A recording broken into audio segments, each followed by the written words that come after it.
Et je sais que vous aviez déjà fait le prêt étudiant pour faire votre premier investissement immobilier. Et finalement, c'est peut-être la meilleure opportunité pour se lancer quand on est jeune sur ça. Pour se faire du cash, pour vivre sur le cash, Saint-Étienne c'est bien. Pour se créer du patrimoine, Saint-Étienne c'est pas adapté. Saint-Étienne, c'est bien pour apprendre. Je crache pas du tout dessus, mais c'est vrai que si c'était à refaire, je referais pas. Pour moi, avant de penser à énormément investir, il faut déjà penser à énormément gagner de l'argent avec la boîte.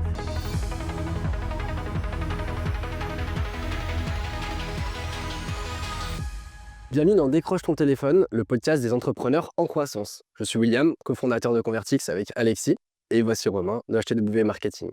Aujourd'hui, on va aborder un sujet classique, qui intéresse beaucoup les entrepreneurs français, c'est l'immobilier.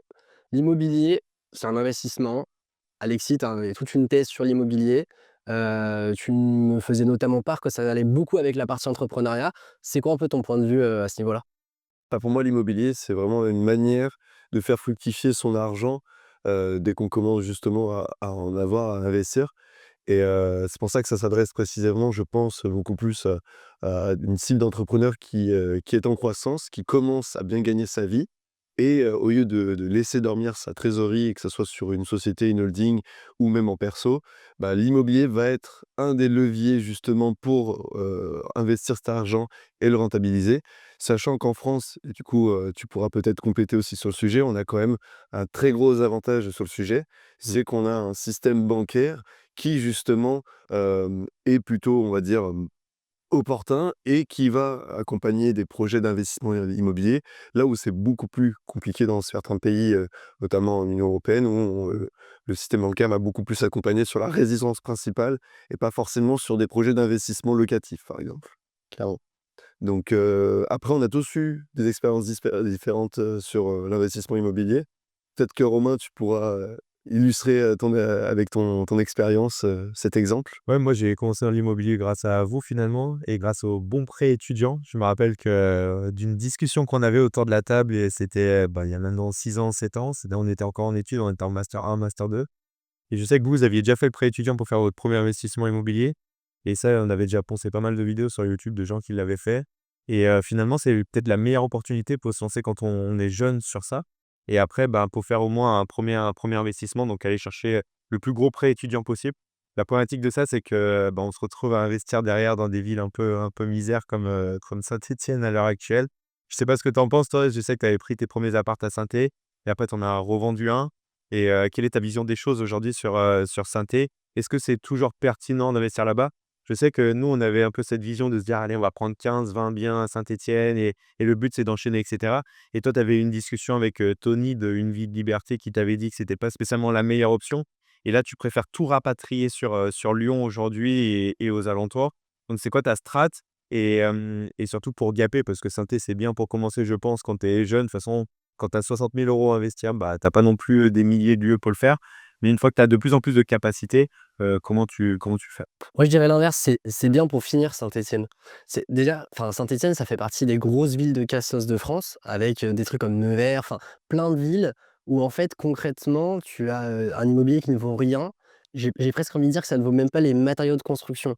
Moi, j'ai un appart années 60, je crois. Je l'ai acheté 26 500, un T3. Donc 26 500, enfin, je vois même pas comment ça peut payer la structure, les murs, ça paye pas le travail. Hem, Saint-Étienne, le problème d'une ville de cassos comme celle-ci, c'est que déjà les locataires, tu as pas l'embarras du choix. Pourquoi? Parce que dans les années 60, tu avais plus de population qu'aujourd'hui. C'était, les mines de charbon, c'était, le l'acierie, enfin, c'était toute l'industrie stéphanoise qui n'a fait que se casser la gueule avec la désindustrialisation de la France, ce qui fait que Saint-Étienne s'est cassé la gueule et Lyon, a accéléré la chute parce que les gens ont migré de Saint-Étienne vers Lyon, ce qui a accéléré Lyon par ailleurs. Alors Saint-Étienne comme opportunité, de pouvoir aller travailler à Lyon, ça s'entend, il y en a qui le font. Avec le télétravail, c'est un boost pour Saint-Étienne, parce que c'est l'opportunité pour, nous jeunes d'aujourd'hui d'avoir, des appartements ou des maisons pour des prix ridicules. Maintenant, ça reste quand même Saint-Étienne, une ville où finalement, en fait, enfin, ça craint, tout se casse la gueule. C'est bâtiment fissuré sur bâtiment fissuré. Il suffit d'aller se promener dans la rue pour voir, tous les bâtiments fissurés de partout. Il y a des témoins de partout, enfin, c'est un gruyère sous Saint-Étienne. Donc Maintenant que j'ai bien tapé sur Saint-Étienne, d'un point de vue stratégie locative, quand tu changes une porte, imaginons que demain, je sais pas, tu te fais forcer la porte, parce que c'est des choses qui arrivent beaucoup à Saint-Étienne, par exemple. Une porte, ça coûte 2 000 à 3 000 balles.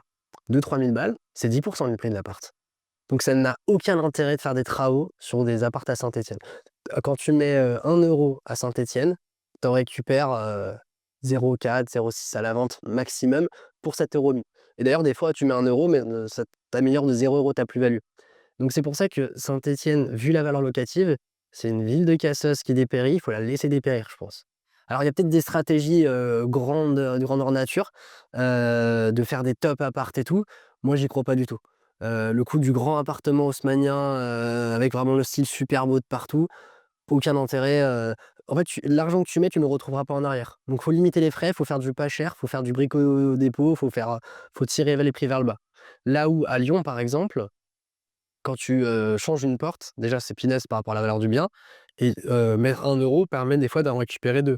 Tu changes des fenêtres, tu mets 5 000 € de changement de fenêtre en double vitrage, tu peux augmenter de 15 000 € la valeur de ton bien. Donc déjà, son côté entretien, la vision un peu long terme, c'est mieux.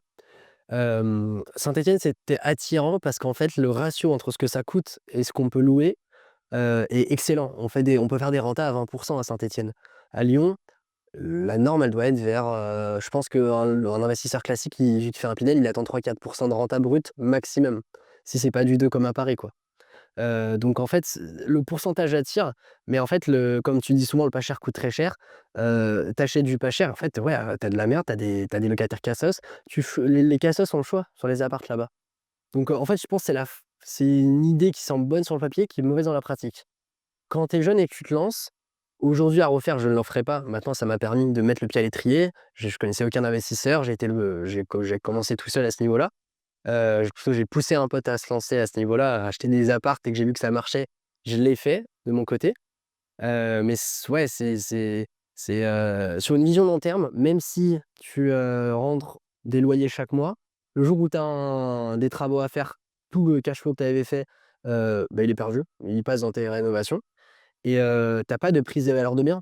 Si tu fais fois 2 sur 20 ans à Saint-Étienne, imagine, hein, tu passes de 20 à 40. D'ailleurs, la tendance Saint-Étienne, c'était pas de faire x2, hein, jusqu'à maintenant. C'était plutôt de baisser en prix. Tu fais fois 2, tu passes de 20 à 40 000. Bah, moi, ce fois 2, je préfère le faire à Lyon. Même plus 60, je préfère le faire à Lyon. Passer de 200 000 à 360 000, c'est plus intéressant. Donc c'est pour ça que je pense sur la vision, Lyon, tu es là pour construire du patrimoine, des villes un peu plus nobles, tu construis du patrimoine. Je parle pas non plus de faire des investissements, place Bellecour, là où tout va coûter super cher, là où en fait tu vas devoir faire un effort d'épargne. Mais Saint-Étienne, en fait, je pense même que tu perds de l'argent en investissant là-bas. Hem, Même si les loyers couvrent le crédit, parce qu'en fait, une fois que tu as remboursé, pas de sujet, mais les emmerdes que tu as eues, le stress de gestion des locataires, enfin Alexis, tu pourras nous en parler, si tu as envie tout à l'heure. Mais je suis pas sûr que tu gagnes de l'argent avec Saint-Étienne. Hem, je pense que c'est la fausse bonne idée, et moi j'avais la vision aussi de faire 50 apparts, et je connais un mec, j'ai rencontré un mec qui a une cinquantaine d'apparts à Saint-Étienne. Je crois qu'il a pas acheté un seul appartement au-dessus de 15 000 €. C'est ce qu'il me disait, donc on enlève, il a allez 20-25 000 € max, l'appart, quoi. Ce qui semble vraiment pas déconnant, hein, pour Saint-Étienne, pour connaître le marché. Il en a une cinquantaine. Sa vie, c'est de faire des allers-retours entre Lyon et Saint-Étienne et de déboucher des chiottes, virer, des cassos, gérer des problèmes, enfin. Après ça, tu veux prendre quelqu'un qui le gère aussi au bout d'un moment. Enfin, c'est-à-dire que tu veux prendre une agence aussi. Moi, typiquement, sur mon appart à Saint-Étienne, il y a l'immobilière stéphanoise qui le gère. J'en ai jamais eu un de souci jusqu'à maintenant. Après, la problématique, c'est là où ça résonne chez moi ce que tu es en train de dire. C'est le côté où j'ai acheté un appart, un local commercial, c'était 52 000 €. Et là, il y a les premières galères un peu de changer un cumulus, changer le carrelage, etc. Il y en a pour 5 500 € de travaux. Allez, on va dire, le studio, il vaut peut-être 30 000 aujourd'hui. Tu as 5 000 € de travaux, jamais tu les retrouveras dans la vente. Ouais. Et c'est là où c'est assez compliqué. Et finalement, la réflexion, c'est de se dire: «OK, mais par contre, ça permet quand même de se lancer». Toi, à refaire aujourd'hui, tu commences à gagner de l'argent avec ta boîte, tu as de l'argent à réinvestir clairement, tu veux commencer à investir dans l'IMO, tu irais dans quelle ville? Tu irais directement sur Lyon aujourd'hui concrètement ou tu ferais quoi? Bon, alors, ça me permet de faire mon expérience Saint-Étienne. Ça me permet d'y aller, d'y aller une première fois parce que je connais pas d'investisseur. J'ai aucun exemple autour de moi et je pousse un pote à investir à Saint-Étienne, je me crée mon propre exemple, qui va pas tant coacher que ça finalement et j'y vais tout seul. Alors, Alexis, tu m'aidais pour les travaux, enfin, j'ai eu un peu d'entraide, mais côté investissement, c'était moi seul face à mes décisions. Ça m'a permis de me prendre les coups de stress sur les premières décisions, tu pas de thunes, tu dois refaire un tableau électrique, tu penses que tu en as pour 3000 balles. J'ai commencé à apprendre l'électricité comme ça, en voulant refaire le tableau électrique moi-même. Au bout d'un moment, j'ai compris que c'était un triphasé et pas un monophasé, donc c'est 4-5 fois plus dur. Donc j'ai délayé et ça s'est très bien passé. Donc c'était pas mal pour commencer. Maintenant, quand tu as de l'argent, faut pas perdre de temps à Saint-Étienne.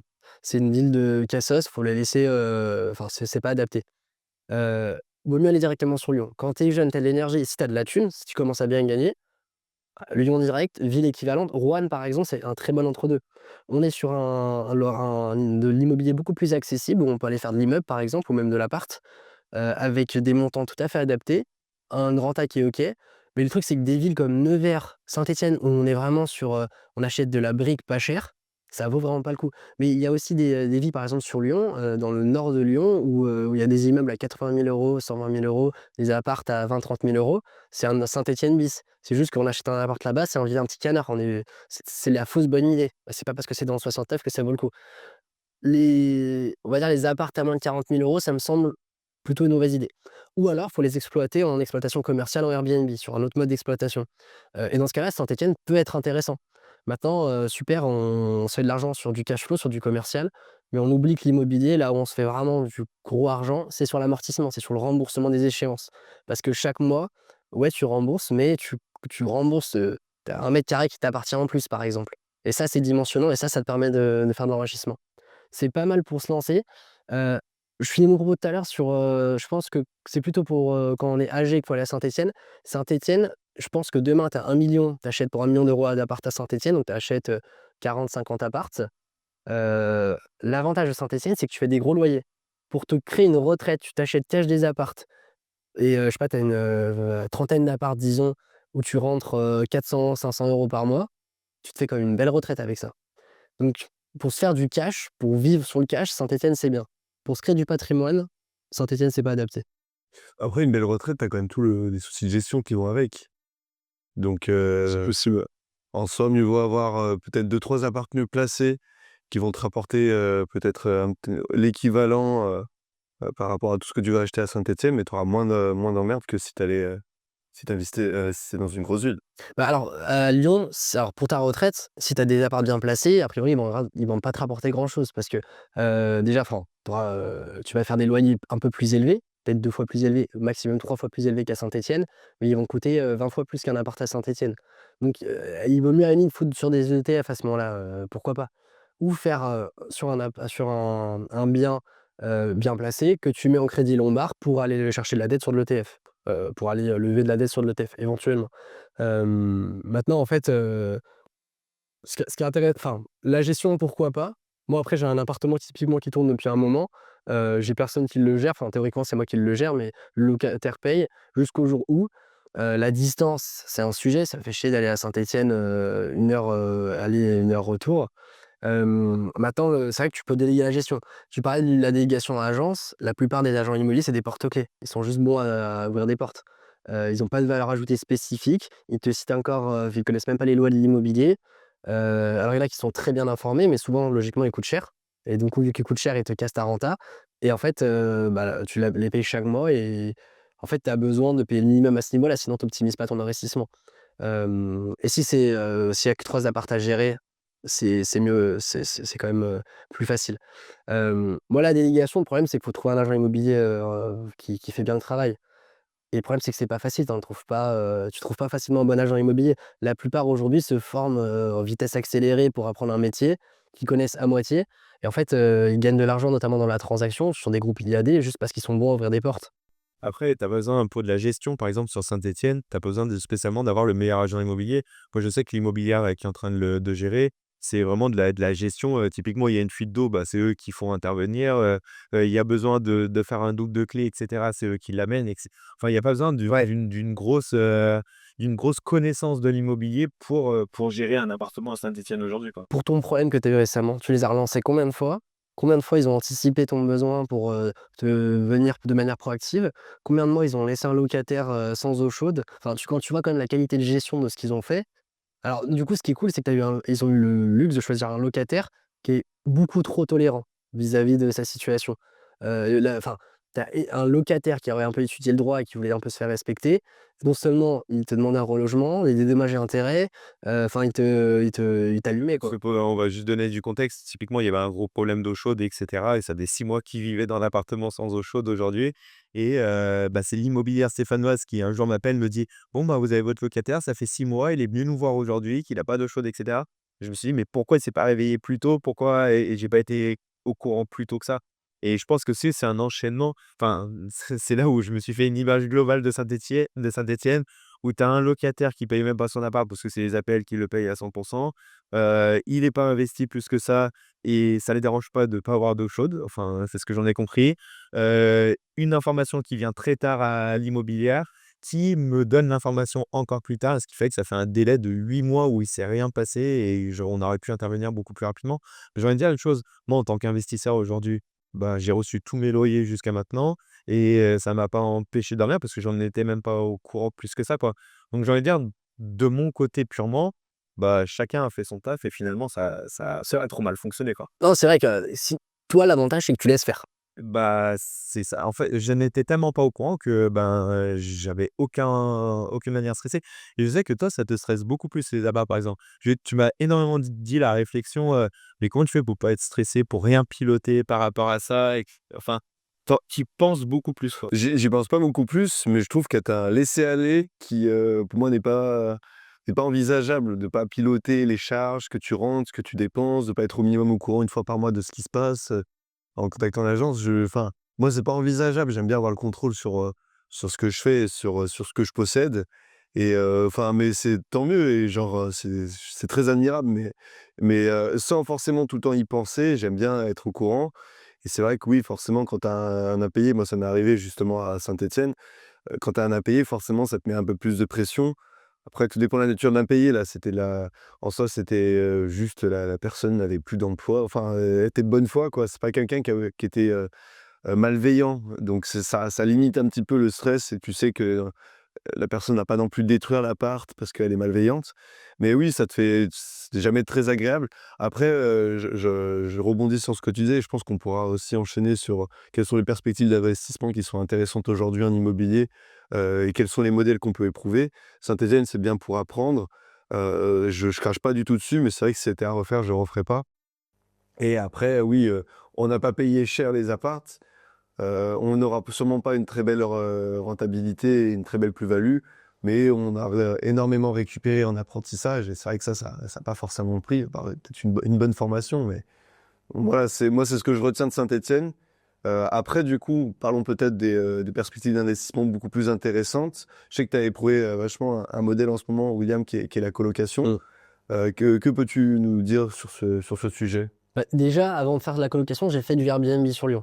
Alors Airbnb, c'est pas tendance, ça apparemment, ça enlève des logements, du parc locatif, ça crée de la tension et cetera. Au-delà de tout ça, moi, j'ai eu l'autorisation, de la mairie de Lyon pour 9 ans de pouvoir faire du Airbnb. Donc Tu l'as eu, ric-rac, non? Il y avait pas cette histoire où on était à Europa Park. On était à Europa Park, ce qui se passe, c'est que j'avais envoyé le dossier en janvier. Je vois une loi qui passe en avril, bah, la fameuse loi qui annonçait la limitation à ce niveau-là. Alors le communiqué n'était pas du tout clair, il est arrivé, ça devait être vers le 10 avril, il ne donnait pas de date de mise en place, donc dans la pratique, j'ai appris en contactant l'urbanisme que ça commençait au 1er juin, et donc sous-entendu, tous les dossiers au 1er juin, tous les dossiers qui avaient été faits avant le 1er juin, devenaient des dossiers qui étaient jugés sur l'ancienne règle. Donc moi, vu que ça avait été fait en janvier, j'étais largement bon. Sur ce moment, je ne le savais pas. C'était un peu l'intérêt de cet investissement. Mais du coup, j'ai réussi à faire passer le dossier. Donc là, pendant 9 ans, j'ai ce privilège de changement de destination. Ce privilège qui est nominatif. Donc demain, je vends mon appart, je ne vends pas le privilège avec. Donc en gros, on ne pourra pas le refaire basculer en Airbnb. Donc mine de rien, ça a une valeur. et tu peux toi, le switcher sur un autre appart, ce privilège, où il est corrélé à ton appart actuel? C'est ma personne, donc peut-être que je peux le donner à une SCI à l'IR, mais je pense pas à l'IS. C'est vraiment moi, William Palandre, donc je pourrais l'exploiter quasiment qu'en LMNP. Il y a peut-être des nuances de le faire passer en SARL de famille ou un truc comme ça, mais globalement, après, ce que je peux faire, c'est peut-être le louer à une société et ensuite que la société l'exploite. Ça, je pense que c'est une possibilité. Mais le vrai truc, c'est que d'un point de vue commercial, je m'y retrouve pas. Aujourd'hui, grosso modo, je sais pas, ça doit rentrer entre 1 800 et 2 300 € par mois de chiffre d'affaires. Entre les charges de ménage, entre les charges des plateformes, entre mon agence qui me prend pas si cher que ça, honnêtement, toutes ces charges, l'électricité, le wifi, etc. Honnêtement, alors ce mois-ci, ça va, j'ai rentré 1 300 € après tout ça, juste après, après le ménage et la conciergerie. Mais il y a quelques mois, j'ai rentré 600 800 €, un truc comme ça. Donc t'enlèves l'électricité, t'enlèves toutes les charges de copro, tout ça. Le crédit? Alors le crédit, ça je le mets à part parce que dans tous les cas, je le rembourse.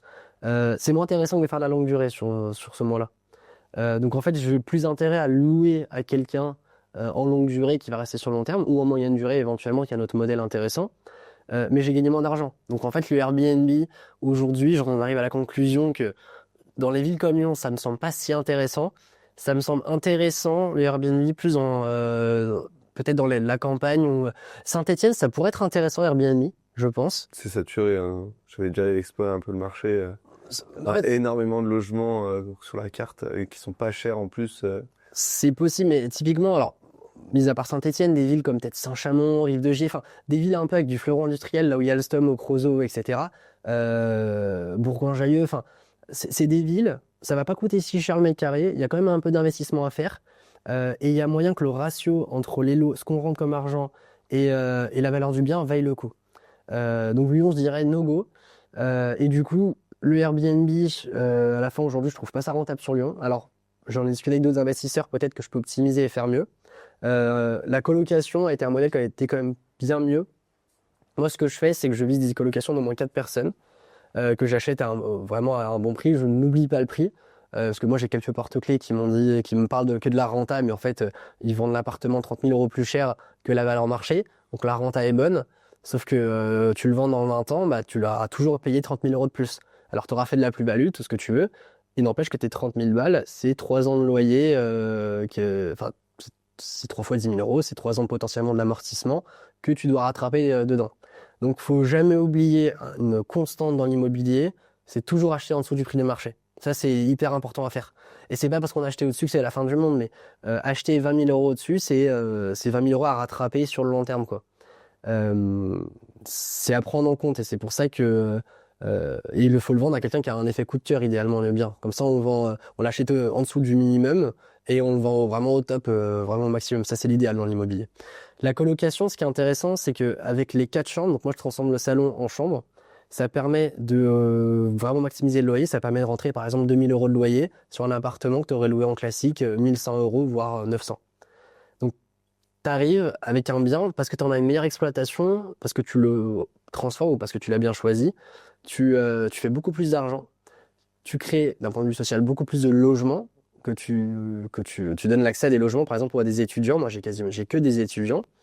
Et en fait sans ça ils auraient potentiellement pas pu étudier à Lyon parce qu'en fait ils trouvent pas de logement. Il y a quand même 8% des étudiants à Lyon qui arrêtent leurs études parce qu'ils ne trouvent pas de logement. Et il y a des gens qui allaient jusqu'à Saint-Étienne pour être logés parce qu'ils ne trouvaient pas de logement. Il y en a qui sont allés au camping de Mézieux. Enfin, la tension locative est réelle. Et il y a une période de rush où les gens ne trouvent pas. Et en fait, ça conditionne la suite, quoi. Donc, c'est très intéressant, c'est très rentable. J'investis dans des endroits où ça reste pas cher sur Lyon, l'immobilier. Donc, le potentiel de prise de valeur est aussi présent, selon moi, parce que c'est souvent des quartiers qui gagnent à s'améliorer. Avec la gentrification, bah, en fait, ces appartements devraient prendre en valeur selon moi. Acheter là où ça vaut déjà très cher, bah, en fait, c'est limiter un peu la prise de valeur, quoique, parce qu'en fait, avec Paris, on se rend compte que rien n'a de plafond en termes de prix. Mais l'avantage, c'est que moi, vu que j'achète bien dans des endroits pas hyper bien cotés, il y a un petit côté où ça peut que prendre en valeur. Il n'y a pas de raison que ça perde en valeur, surtout. Moi, je vais poser une question, Romain, c'est qu'aujourd'hui, j'ai l'impression que toi, tu n'as pas spécialement de stratégie d'investissement sur l'immobilier. Tu voulais revendre Saint-Étienne parce que tu en avais marre, tout simplement, quand tu étais excédé par les travaux. Est-ce qu'aujourd'hui, tu es fixé sur ça? C'est quoi un peu ta vision? Est-ce que tu en as une? Est-ce que tu te concentres sur d'autres choses? Enfin, je suis curieux d'en savoir un peu plus. En vrai, là où en fait, surtout c'est quand je te vois faire et je vous vois faire, notamment sur le côté travaux, j'ai aucune capacité personnelle de faire des travaux. Je peux apprendre, mais je déteste ça aujourd'hui.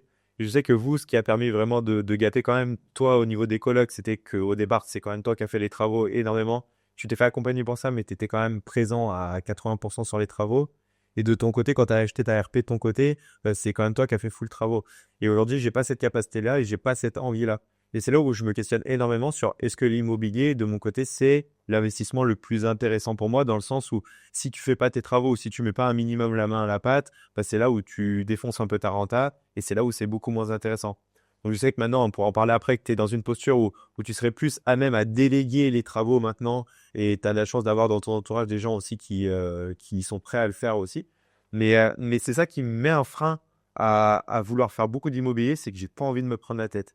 Et l'autre point aussi, c'est quand je vois Saint-Étienne, qui finalement a quand même bien tourné, mais ne serait-ce que d'avoir un appart, un local commercial comme ça, et qui a quand même des petites galères, etc., je me dis, plus t'en as derrière, plus c'est prise de tête.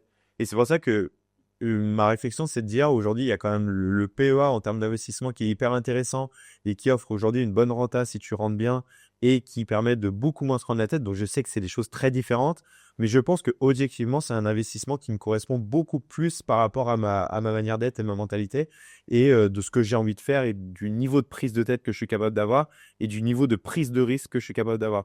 Et c'est pour cette raison que là, je suis beaucoup plus dans rentrer en DCA dans un PEA tous les mois, voire tous les 2 mois, selon ce que je veux mettre, plutôt que de me dire, je veux garder un maximum de cash pour aller chercher un gros effet de levier, etc. Donc, c'est plus ça. Mais objectivement, non, j'ai pas de grosse stratégie.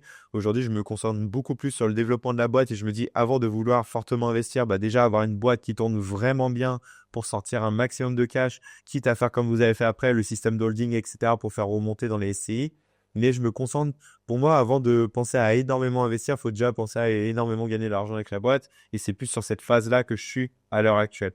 Euh, donc voilà un petit peu ma C'est réflexion. c'est pas nous qui investissons majoritairement, c'est les locataires qui investissent dans les biens. Parce que tu parlais de prise de risque. Quelle prise de risque?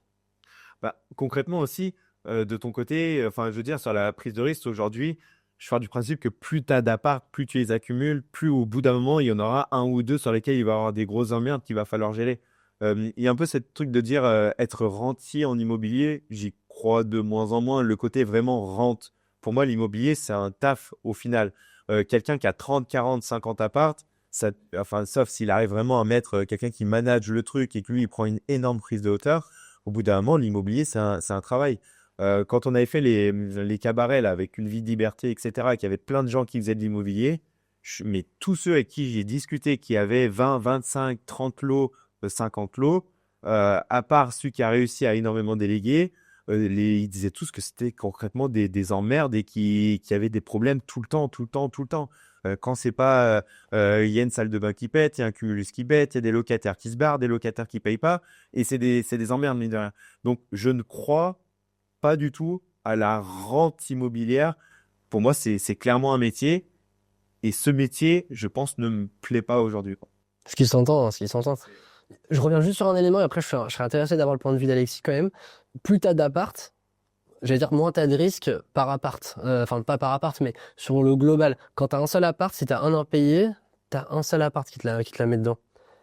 Quand t'as un portefeuille de 10 apparts, déjà le risque, c'est plutôt qui le prend, c'est la banque. Parce que souvent à ce niveau-là, il y en a beaucoup, beaucoup d'apparts vont être sous hypothèque. Tu rembourses pas un crédit, ils viennent te saisir l'appart. Si t'as pas trop mal géré ton investissement, que tu l'as pas acheté trop cher, tu l'as acheté en dessous du marché, s'ils saisissent l'appart et qu'ils le revendent au prix marché, t'es censé faire une plus-value.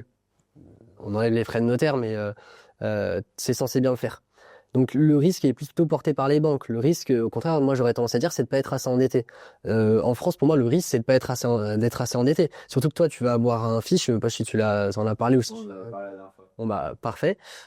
Aujourd'hui, typiquement d'un point de vue responsabilité de parents, je pense que ça devrait être hyper important de s'endetter parce qu'en fait, tu as l'assurance décès invalidité qui te permet de créer un futur patrimoine pour ton gamin que tu vas lui transmettre. Et j'ai presque envie de dire, demain il t'arrive un malheur, l'assurance décès invalidité va rembourser une grande partie du prêt. Alors tu auras les impôts, l'héritage, tout ça, mais tu vas lui donner un cadeau d'actifs c'est une vraie assurance vie en fait. C'est une assurance vie, sauf que l'assurance vie, tu dois mettre du pognon que tu as déjà, alors que là, actuellement, tu lui donnes un actif qui prend de la valeur avec l'âge. Et si tu fais un prêt sur 20 ans, quand il aura 20 ans, il aura un appart payé. Donc pour moi, en France, c'est presque irresponsable de ne pas être endetté à ce niveau-là. C'est pas, enfin, on est le pays des impôts, on est le pays des niches fiscales aussi, et on est aussi le pays du levier bancaire. Je veux dire, il n'y a pas d'autres pays où on peut faire ça. Donc c'est pour ça, Je pense que dans ton cas, le sujet, faut vraiment pas que tu fasses une croix dessus. Il faut que tu réfléchisses totalement différemment le paradigme. C'est comment tu délègues les emmerdes. Et typiquement, je te prends l'exemple des travaux. Moi, tout ce que j'ai fait, j'avais d'abord fait des devis d'artisans. Alors, j'ai un artisan dans la famille qui a pu le faire. Mais j'ai fini par mettre, par exemple, les abat-jours. Si tu n'as même pas envie de mettre les abat-jours, tout ça, tu peux le faire chiffrer sur le devis. Il y a rien que tu peux pas chiffrer. Et tout ce chiffre, il faut le répercuter sur la négo à l'entrée ou sur ton crédit. Donc, en fait, aujourd'hui, tout peut être délégué. Ce qu'il faut, c'est pas se faire pigeonner. Pas des tables électriques, tu peux en faire pour 3000 balles comme pour 1000 balles. Et moi, j'ai trouvé mon top électricien. Et l'avantage, c'est qu'avec ton réseau, en fait, tu peux trouver des tops artisans qui vont te faire des rénovations à des prix tout à fait accessibles. Il y a des gens qui bossent pour 20 euros de l'heure, comme il y en a qui bossent pour 100 euros de l'heure sur les travaux. Donc il y a quand même un sujet de proportion. On parlait des travaux, toi typiquement, c'est vrai que comme moi, tu as refait tout ton appart. En soi, tous tes travaux auraient pu être délayés. Oui, après moi, il y avait une volonté quand même d'apprendre et de faire de mes mains pour vraiment avoir cette expérience. Et il n'y avait pas un sujet d'être rentable, enfin, de mon côté, en faisant mes travaux. C'était plus une envie vraiment de se dire, bah, j'ai fait les travaux de mon appart, je suis fier de ce que j'ai fait. C'est pas parfait. Ça aurait pu être mieux fait en déléguant, mais tu as cette fierté de te dire, punaise, l'appart, c'est moi qui l'ai fait, quoi. C'est moi qui l'ai fait, j'ai appris, j'ai développé des compétences que j'avais pas avant, il y a un avant après. Donc sur ça, sur ma résidence principale, c'est vrai que pour moi, c'est un autre sujet. Mais oui, en effet, pour compléter ce que tu dis, pour moi, l'immobilier, je suis d'accord sur le fait que c'est des emmerdes. Ça devient un vrai métier quand t'en as beaucoup. Donc, t'as des sujets de délégation, trouver quelqu'un pour les gérer. Mais par contre, ce levier bancaire est vraiment incroyable dans la mesure où tu crées de la valeur à partir de rien. C'est-à-dire qu'à partir d'un apport de 20 000 euros, tu vas pouvoir acheter un appartement d'une valeur de 200 000, 300 000. Et t'aurais pas pu l'acheter cet appartement à 200 000, 300 000 avec juste tes 20 000. Tu vois, t'aurais dû attendre encore des dizaines d'années peut-être. Tout dépend de ce que tu gagnes. Et je trouve que le levier bancaire est formidable pour ça. Et c'est là où je te rejoins. C'est dommage de s'en priver parce qu'en France, on est le pays du levier bancaire pour emprunter en immobilier. Donc c'est vrai qu'il y a quand même cet enjeu de se dire, bon, bah, autant en profiter, endettons-nous au maximum.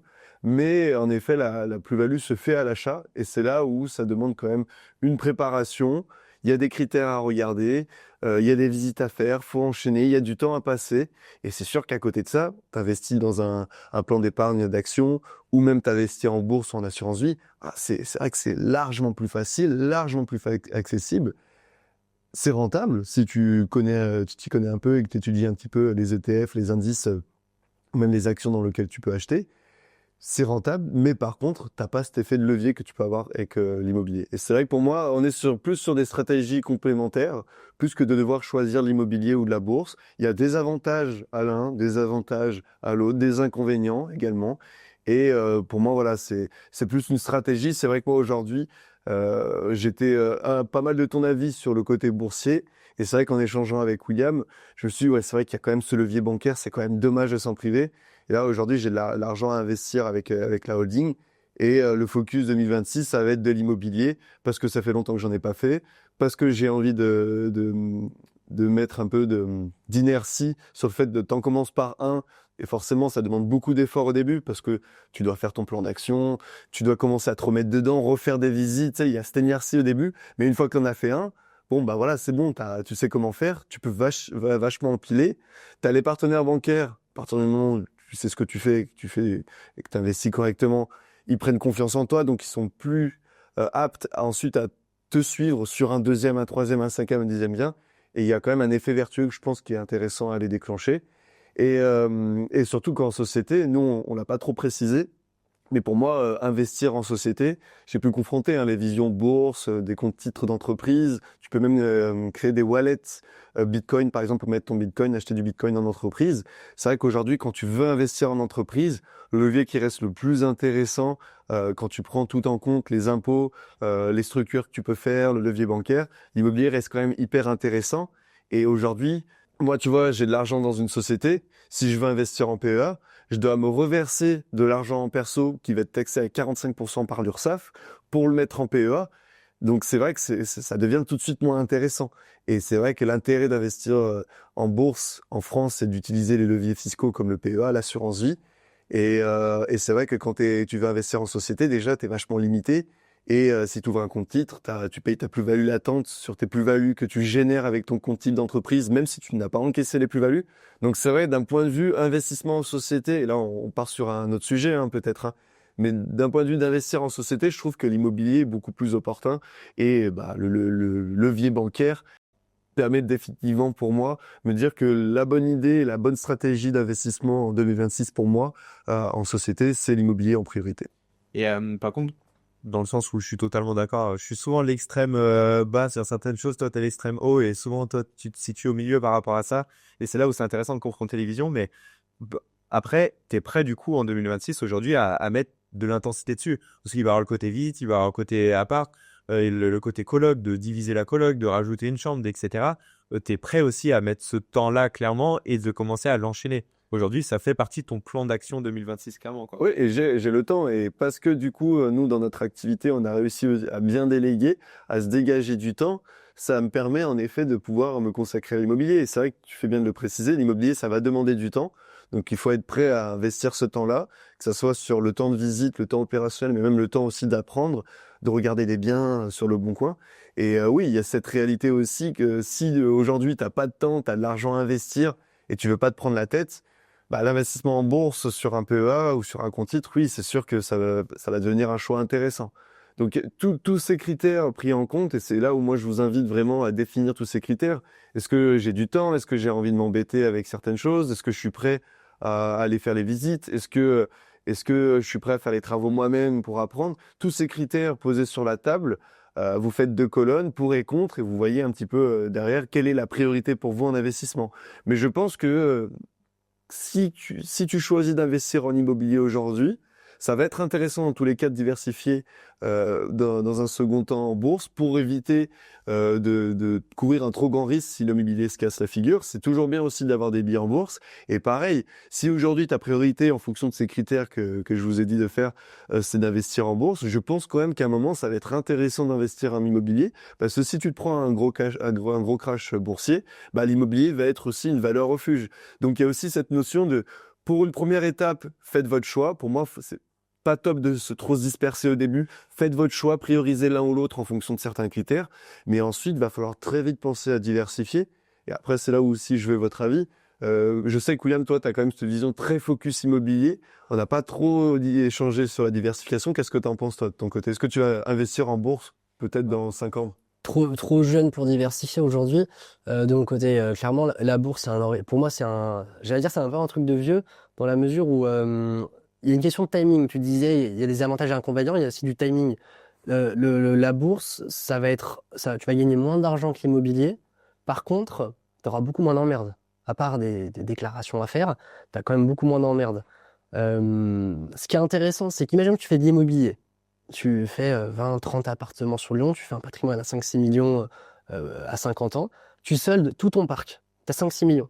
5-6 millions mis sur la bourse, là, ça fait quelque chose. Là, c'est très conséquent. Effet de levier sur effet de levier, finalement, Alors, du coup. Tu as déjà fait l'effet de levier, tu as créé ton patrimoine. Je parle même plus de l'effet de levier. Oui, ce qui est intéressant sur la bourse, c'est les intérêts composés que tu vas générer de tes 20 ans jusqu'à tes 50, 70 ans. C'est intéressant si tu mets au démarrage. Oui, mais du coup, justement, tu fais un effet de levier avec l'emprunt bancaire et en mettant sur la bourse, tu as le deuxième effet de levier des intérêts composés. Là, ça devient intéressant. C'est ce que tu disais. Oui, mais peut-être faire 2 apparts de moins sur ta 25e, 30e année et de commencer à garder ce cash-là pour investir en bourse. Et en plus, tu auras quand même, allez, au lieu de 6 millions, tu auras peut-être 5 millions en immobilier, mais tu auras tous les intérêts composés de ta bourse qui auront fait pendant 40-45 ans en plus. L'intérêt... Tu auras diversifié. Alors, diversifier, si tu as un besoin de diversification, j'entends.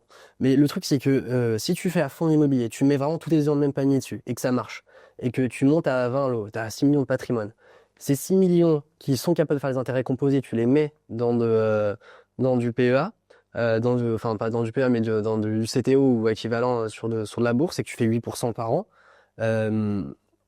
Les intérêts que tu vas en tirer seront beaucoup plus intéressants que si tu avais fait ton DCA à 1000 euros par mois. Enfin, 1000 euros par mois dans la durée, à 8%, ça prend valeur. Ça prendra jamais autant qu'un effet de levier bancaire où tu crées de l'argent à partir de zéro.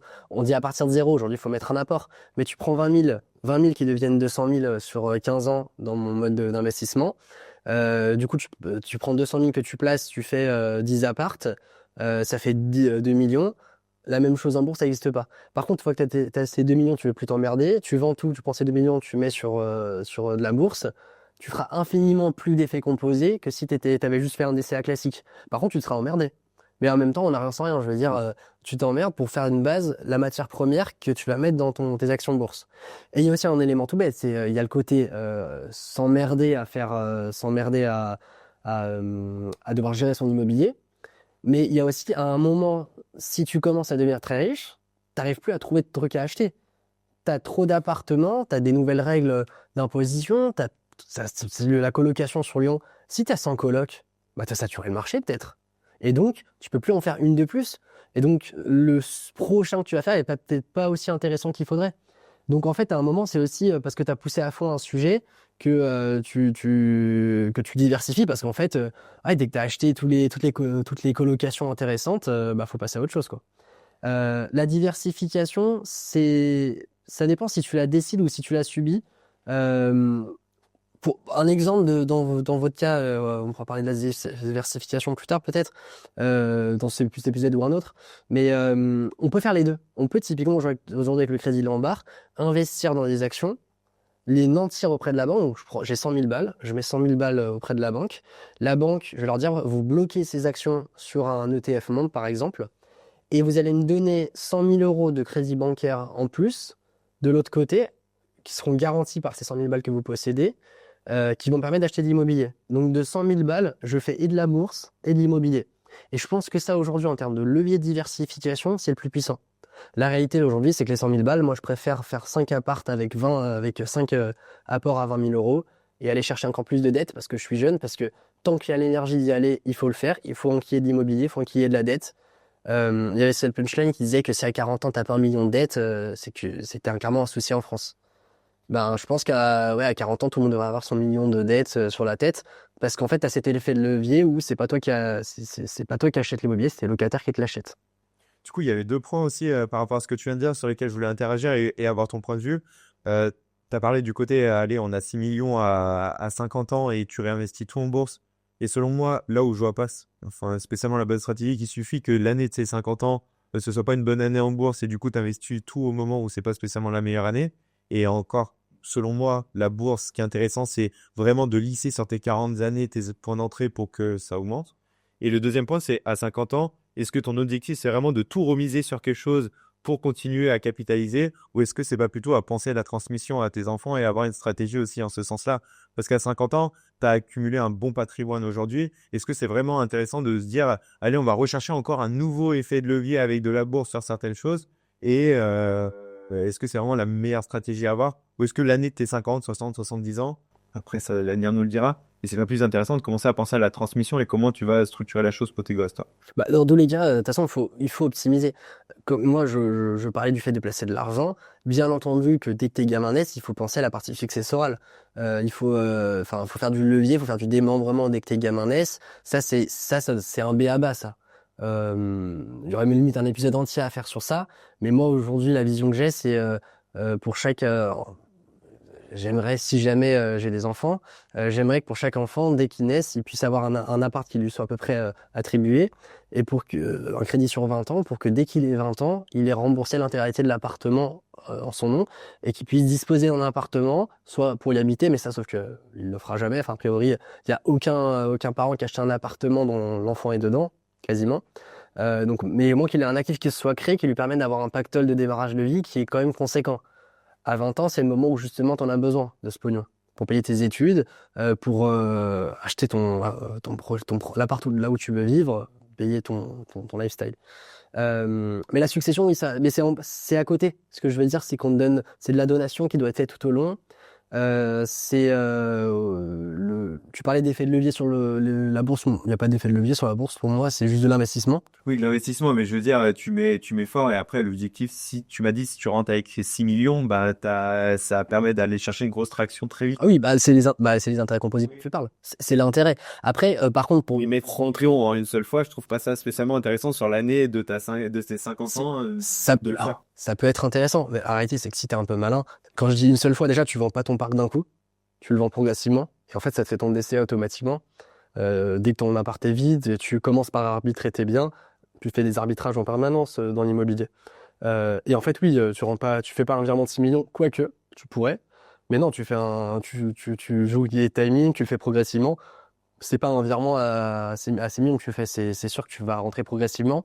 Moi, j'aime bien quand même l'idée dans le DCA d'activer des DCA à certains moments. Typiquement, ça me plaît pas quand aujourd'hui, typiquement, la bourse, je la trouve surévaluée, d'acheter à ce moment-là. Je préfère acheter un soubresaut de marché où ça baisse un peu. Je vais pas acheter un couteau qui tombe, mais je préfère acheter une annonce de Trump qui met 25% de taxes sur tous les produits chinois ou sans. Mais le VMH, Bah, typiquement. quand on avait acheté cet été là, que c'était redescendu à 475. Et tu disais, putain, est-ce que je fais pas une connerie? Tu remettais, tu mettais, bah aujourd'hui, t'es content. Mais parce que c'était cohérent, t'achetais sur une dent de marché.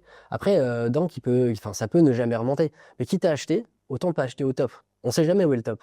Mais localement, sur la période, si t'es à moins 20% du top, bah pourquoi pas. Si ça a drastiquement baissé et que ça peut s'expliquer, toi, t'as les marchés, par exemple, chinois qui ont énormément baissé sur l'achat du luxe, qui ont notamment en partie expliqué les diminutions des actions.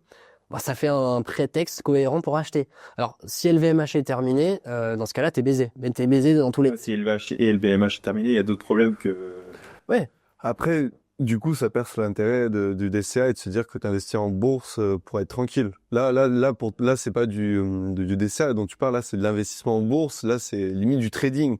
Attendre qu'on ait des bas de marché et du coup, on perd un peu le fait du DCA de se pas prendre la tête. On rentre sur des points de marché réguliers chaque mois. Et justement, c'est là où, en effet, le côté où le faire sur le long terme est plus intéressant qu'arriver d'un coup. Toi, c'est de l'investissement en bourse, c'est du trading, en fait, dont tu parles.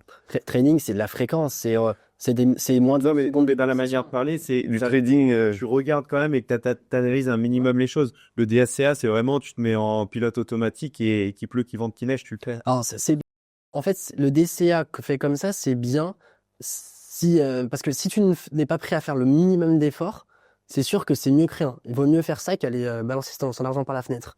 Maintenant, je parle pas de passer sa journée sur les graphiques.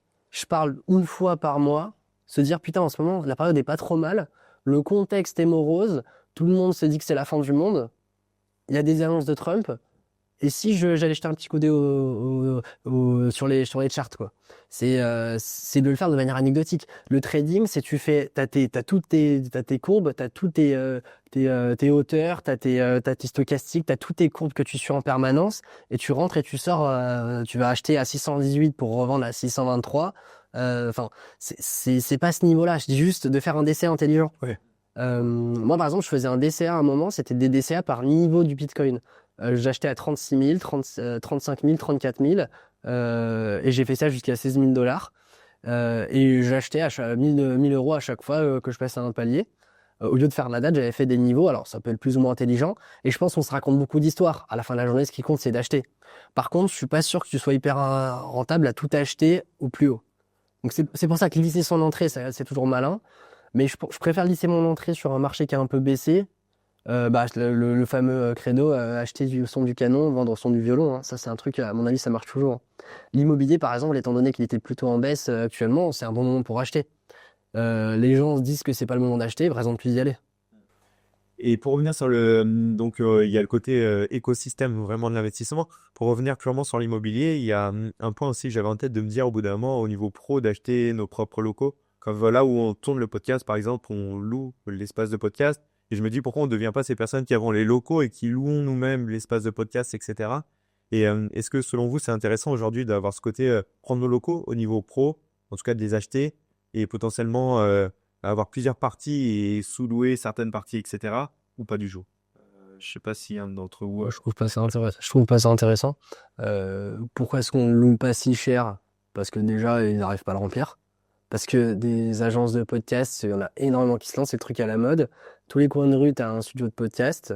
Je veux dire, tu as une abondance de propositions de valeur, alors qu'aujourd'hui, un podcast, il suffit de mettre une webcam, un petit fond, avec tous les outils d'IA, tu peux faire énormément de choses facilement. Enfin, je pense pas que ce soit le meilleur investissement d'un point de vue rentabilité, d'un point de vue prise de valeur. Avec le télétravail, les choses bougent énormément. Les coworking, c'est la même chose, tu en as plein sur Lyon. C'est la fausse bonne idée. Je pense que ça doit venir avant tout d'une conviction personnelle, de l'envie de posséder. ce qui est avant tout de l'ego boost, hein. Il y en a qui ont besoin de ça pour vivre et qui aiment ça, en fait, donc ça suffit. Tu as des métiers où c'est important. C'est vrai, je prends l'exemple de la boîte de ton père qui est dans le paysagisme. Tu as des boîtes, ou Ryan, par exemple, tu gagnes pas ta vie vraiment au quotidien avec des résultats. Nous, on a des métiers dans le service où le résultat, après avoir payé toutes nos charges, c'est ce qui nous fait gagner de l'argent.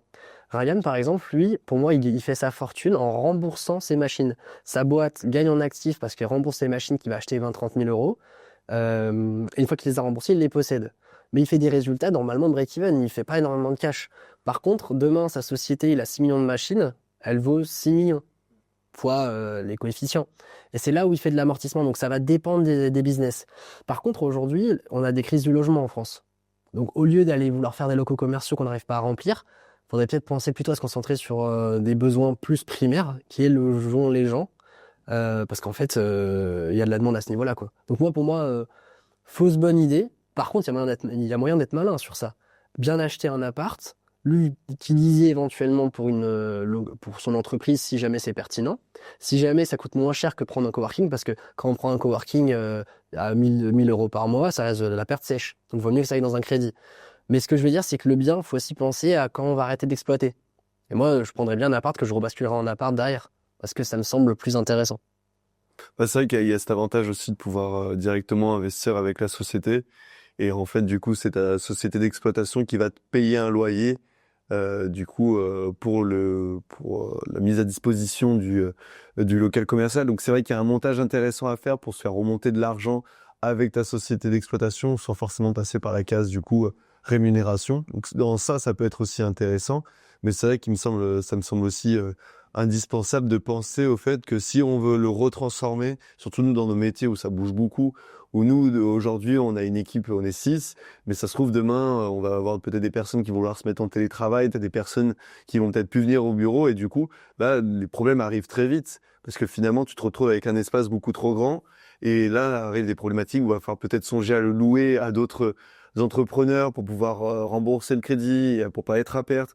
En fait, là, tu crées limite une autre activité de coworking. Donc, il y a quand même cet aspect où ça reste un travail en plus, je pense. Ça peut être pertinent si vraiment tu as une activité qui a besoin de locaux et que tu es attaché par des locaux, parce que c'est un moyen de se faire remonter de l'argent. Je sais pas, imaginons, tu achètes tes locaux commerciaux avec ta SCI, tu te reverses du coup un loyer, ta société d'exploitation à ta SCI, ou même en perso, si tu achètes en perso, ça te fait aussi un loyer. Toi, il y a des choses à faire pour faire sortir de l'argent de la boîte sans passer par la case REM. Et en ça, là, ça peut être intéressant.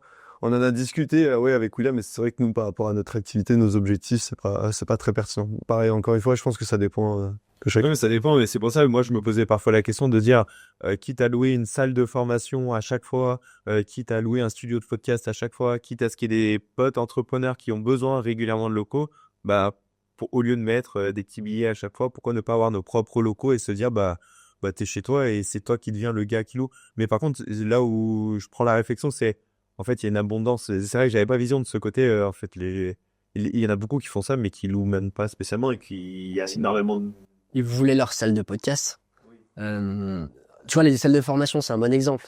J'ai l'impression que dans tous les hôtels, il y a une salle de formation, par exemple, qui propose à louer. Alors, c'est une impression, je ne suis pas du tout expert de ça. De partout, regarde Nicolas hier, il disait j'ai une salle de formation qui ne sert jamais à rien.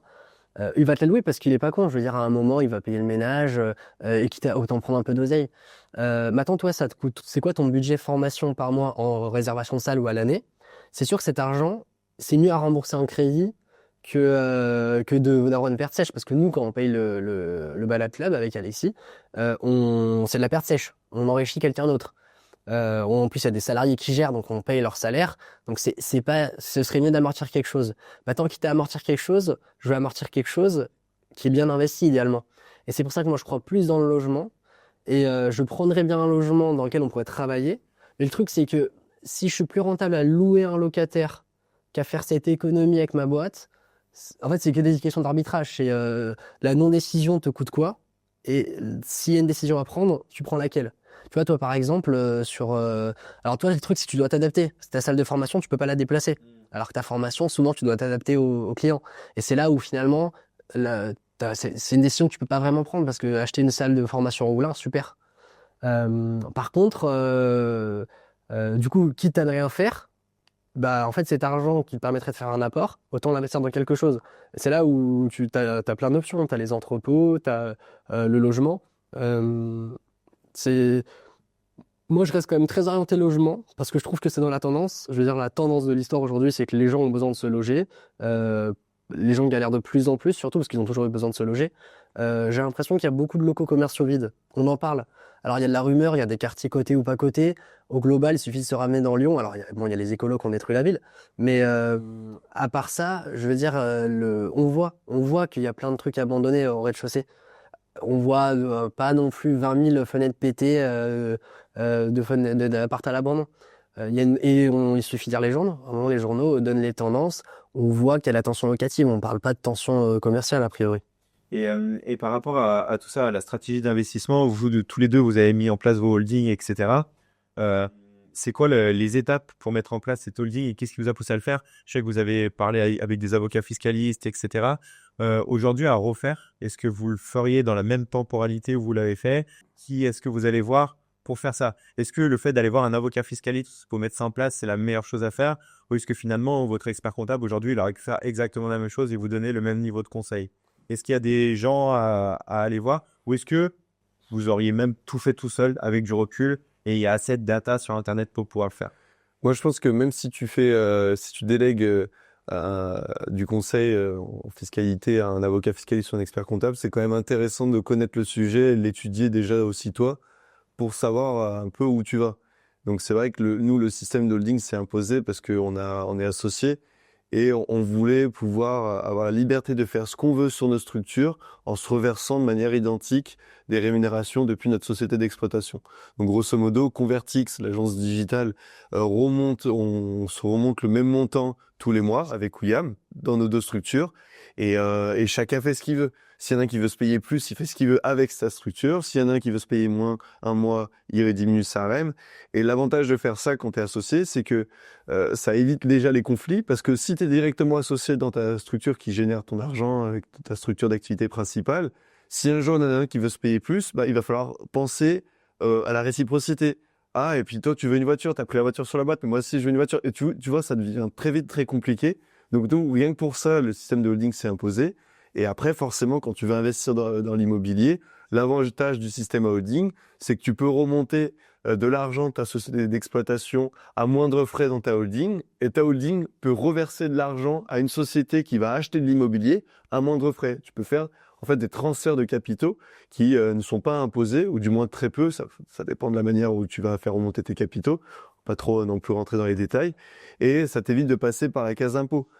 Si aujourd'hui tu veux investir en perso et que tu ressors de l'argent en perso depuis ta société, tu te manges la case d'imposition qui fait très mal. Typiquement, l'URSSAF en SARL, c'est 45%. Et c'est une très mauvaise idée. Donc c'est pour ça que le système de holding est super intéressant, déjà quand tu es associé, mais aussi quand tu veux investir dans l'immobilier sans trop te bouffer la case d'impôt, si t'as pas non plus énormément de cash à investir en perso. Surtout qu'en perso, tu deviens très vite limité aussi par ta capacité d'emprunt. Parce que peut-être que tu as acheté ta résidence principale, peut-être que tu te rémunères pas beaucoup en perso, ce qui fait que du coup, tu n'as pas une grosse capacité d'emprunt. Alors qu'une SCI, si tu montes les bilans de ta société d'exploitation, de ta holding, tu montes ton prévisionnel, les banquiers vont être beaucoup plus rassurés parce que c'est une société qui a investi. Et là, du coup, l'effet de levier est beaucoup plus grand.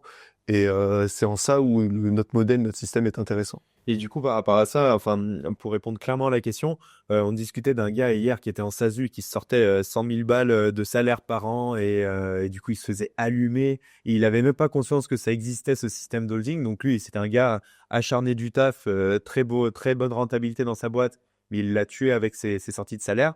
Et nous, on est éduqués dessus parce qu'on s'est renseigné, on a fait l'état. Mais demain, tu veux court-circuiter un petit peu ça. C'est qui la meilleure personne à aller voir? C'est l'avocat fiscaliste, c'est ton comptable, c'est qui concrètement qui t'apprend ça? Il faut un expert qui ait la connaissance sur la fiscalité. Donc l'avocat fiscaliste, en effet, est une des personnes que tu peux aller voir. Mais après, tu peux avoir des mauvais avocats fiscalistes, des experts comptables qui font de la fiscalité qui sont très bons. Donc je pense que pour moi, la priorité numéro 1, c'est de s'intéresser au sujet, regarder toutes les vidéos sur le sujet, de vraiment avoir une opinion, des connaissances sur le sujet déjà soi-même. Parce que déléguer quelque chose qu'on connaît pas, tu as de très grandes chances que la personne d'en face fasse n'importe quoi. Et aussi, tu vas pas apprécier s'il est bon ou pas. Donc pour moi, la première étape, c'est de se former sur le sujet, que ce soit le montage fiscal ou même l'investissement. On parle d'immobilier, de bourse. Avant de déléguer quoi que ce soit, pour moi, il faut se former en priorité. Et une fois que tu es formé, là, tu peux aller consulter plusieurs experts, des experts comptables qui ont une appétence appétence fiscale, pardon, des avocats fiscalistes. Et en fonction des réponses de chacun, déjà, tu vas pouvoir alimenter ta stratégie, voir ce que tu vas faire. Et en effet, si tu veux vraiment sécuriser, tu peux déléguer l'opérationnel, la création des statuts. Après, aujourd'hui, avec ChatGPT et tous les modèles qui existent, tu peux aussi le faire toi-même. T'es risqué péril, mais voilà. Nous, on a déjà fait nos premiers modèles avec un fiscaliste. Pour les prochaines sociétés qu'on va créer, on a déjà une connaissance, on le fera nous-mêmes. On l'a fait nous-mêmes pour Convertix d'ailleurs. Alors, moi, le truc, c'est que à refaire, je le ferai moi-même. Je suis passé par un avocat fiscal parce que j'avais un sujet de vente de société. Je revendais de Navolium, je rachetais des actions, donc il fallait faire une valorisation avec le commissaire aux apports. Enfin, tout a un bordel monstre. Et le contexte actuel fait que j'étais au bout du rouleau, donc j'étais un bon client. Donc c'était pas mal pour me cueillir. Maintenant, aujourd'hui, avec ChatGPT, en fait, ton avocat fiscaliste, il est déjà dans la machine. Ton expert comptable, il est déjà dans la machine. Encore faut-il savoir utiliser l'IA. En 2026, tout le monde ne sait pas utiliser l'IA. Donc, une personne qui n'est même pas IA compatible, aller voir un expert, c'est bien. L'expert de ça, c'est l'avocat fiscaliste. Donc, il faut aller voir un avocat fiscaliste. Maintenant, le truc, c'est que ça coûte de l'argent. Ça sert à rien de vouloir optimiser une boîte qui fait pas d'argent. Je veux dire, les gens qui démarrent, qui ont zéro activité, qui sont nuls en entrepreneuriat, qui font directement holding société, ça peut être trop tôt. Maintenant, une holding, ça sert à quelque chose. Ça sert aussi à sécuriser son patrimoine. Typiquement, demain, nous, dans nos structures, on se bouffe un prud'homme qui plie la boîte, on perd tout. Le fait de faire remonter dans les holdings sécurise du patrimoine. Ça sécurise du patrimoine et c'est l'argent qu'on ne peut plus nous prendre. Ça a été sorti de la boîte. Et ça, mine de rien, la sécurisation du patrimoine, ça compte. Les effets de levier, etc. Maintenant, vous y connaissez rien, demandez à un expert. Mais le premier expert à consulter, c'est ChatGPT aujourd'hui. Je veux dire, il vous donnera toutes les informations. Après, on voit quand même les différents niveaux d'expertise. Quand on voit l'expert comptable que tu nous as présenté hier, c'est incomparable avec la plupart des experts comptables. La plupart des experts comptables ne donnent zéro conseil et sont juste des comptables qui se surfacturent, qui sont juste là pour mettre des tampons et qui te donnent même des mauvais conseils des fois. Parce qu'en fait, tu leur poses une question, ils donnent une réponse à ta question. Ils n'ont pas cette analyse globale. Hier, Nicolas nous faisait une analyse ultra globale et encore, il n'a pensé qu'optimisation, il n'a pas pensé simplification de vie. Chacun optimise selon ses axes. Donc, dans tous les cas, je dirais, si vous vous y intéressez, Alexis parlait de se former, personne se forme aujourd'hui. Je veux dire, nous, on se forme, on s'y intéresse, on est dans la vibes. La plupart des gens n'ont rien à foutre, pensent déjà tout savoir. Si vous pensez tout savoir, passez quand même par un expert, essayez un peu via ChatGPT. Si vous avez la motivation de vous former, vous pouvez tout faire vous-même. Avec Dougs, avec Legalstar, vous pouvez tout faire vous-même. Des holdings, c'est juste une société avec un objet social spécifique. Vous allez sur Internet, sur Papers, vous chopez 5-6 statuts, vous les mélangez, ce ne sera pas parfait. Globalement, rien ne va vous être emmerdé. Après, un avocat fiscaliste trouvera toujours quelque chose à dire et vous mettez 2 avocats fiscalistes qui auditent le travail de chacun. Ils arriveront toujours à se contredire, à se critiquer. Donc sur ça, je pense, déléguer c'est bien, faut jamais faire confiance aveuglément. C'est là où on a des mauvaises surprises, on peut le voir régulièrement.